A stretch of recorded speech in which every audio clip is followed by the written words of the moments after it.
we have clocks all around us, and we give both individuals the exact amount of time. And I know that for a fact because I'm very anal about time.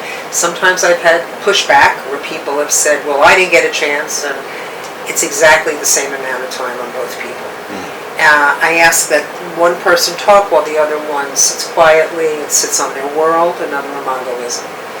And to your point about what you said, so this woman is telling what her perception is of the problem, and then what her goal is, because those are the things we ask. We ask for history, sibling order, all that stuff, because that all totals into who we are in relationship. Sure. He starts talking, and she looks at him and says, I can't believe you said that. I can't believe you said that. How could you say that? And he just turtled in and didn't say another word. And I just looked at her, and I said, do you do this to him a lot? And then she didn't know what to say, and then he looked at me and he went like this. And I said, okay. I said, that has to stop. Right. I said, because you wanted somebody to open up to you, but then when they finally opened up to you to tell you how they felt, you shut them down. Right. And that is something because if it's something we don't want to hear, or if you don't agree with me. Right.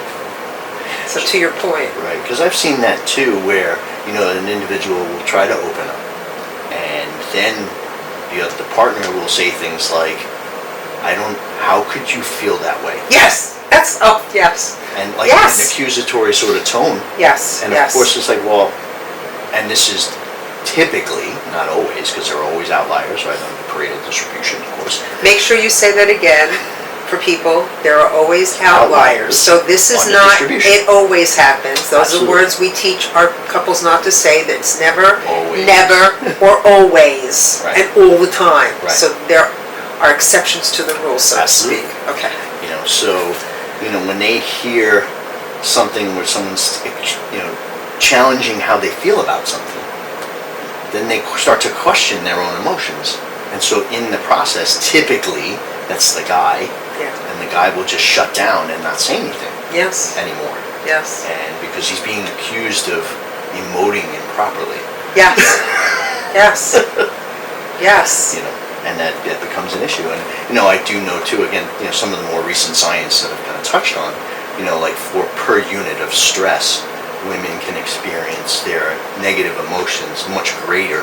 Absolutely. Right, and so that sort of starts a cascade for them a little bit, especially if it's relative to a negative feedback of something they're doing from their spouse. I agree. So, but then it does happen the other way. I've seen that too. Which are the exceptions to the rule, or the outliers, as you would say. Of course. So there always is. Right. There's always a trend. Yes. But like you said. Yeah. Right. So that's why we approach everybody with neutrality. Right. Because that's what we're asking of the couples to do, is to remain as neutral as possible. Right. So we also have to walk our walk and talk our talk, so to speak. Sure. And while we're teaching them to be able to take their own Freudian ego and learn to put it aside. Yep. Because the Freudian ego can be a defensive wall. Yes. In a sense.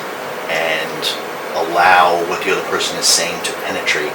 So rather than take a defensive posture on it all the time, they can kind of look at what's the person saying, and then of course ask questions as to what it is that they need.